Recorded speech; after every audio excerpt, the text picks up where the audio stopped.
Never ever date a pastor if you don't like sharing. Let's hear what this pastor has to say. Things I wish I knew before dating a pastor. We're going to get straight into it. Number one, the fact that he's a pastor doesn't give him or make him get automatic greens. I know a lot of ladies like to have green things that they tick, red flags, green flags. The fact that he's a pastor doesn't give him an automatic green. Even though he's a pastor, you still need to go gradually, you still need to tick manually each and every tick. You still need to check each and everything. Listen, there is a reason why even in Bible school, they are invigilators when exams are being written. Because the fact that he is called, the fact that he's a pastor, doesn't automatically mean that he's not going to copy. What does that tell you?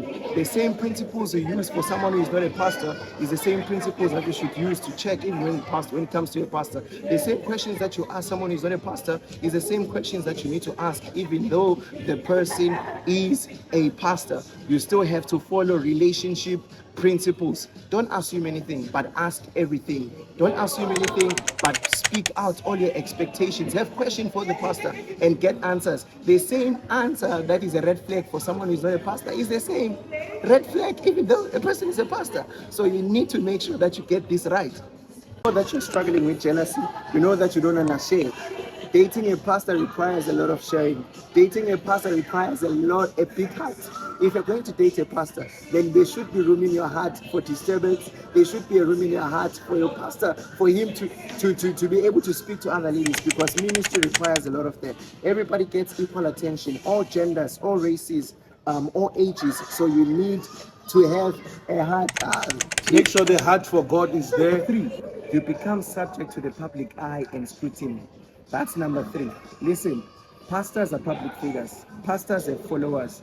People that love them to the core. People that follow them to the core. People that want to do almost everything that he's doing, because that's just the heart that they have for the pastor. So when you come into the picture, you also inherit the same thing. And scrutiny can be good and it can also be bad. It can be good, or let's start with the bad one. It can be bad because they want to find the mistakes. They want to find the loopholes. They want to find people who are attacking, people who are against. They want to look at your lifestyle. They want to look at your involvement and see the other things that could be negative, and they want to capitalize on that. If you don't have a stomach, you don't have a heart for that, I don't know what's going to happen. I don't know how you're going to turn out. So you need to have a heart for that. Positive scrutiny. People want to pet in their lives after you. So people will be really diving deep, searching, trying to find what is it that you are busy with. How do you live your life? How do you conduct your marriage? How each and everything that you get to do.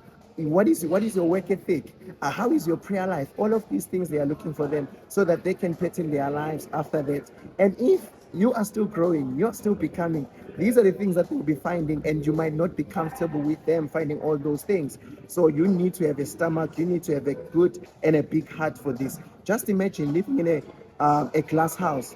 That's exactly how it's like living and dating a pastor. You need to know this. It'll be like living in a glass house. Everyone will be trying to come and see what's happening, trying to see what's happening in your life, how you're living, how you are praying, how you're reading the word, how you are at work, what is it that you're doing. So you better have a stomach and a heart for this, because without it, I don't know what's going to happen. The fact that he's a pastor doesn't give him an automatic green. Those flags still need to be chosen, still need to be ticked one by one. Those boxes still need to be ticked one by one. You need to check this.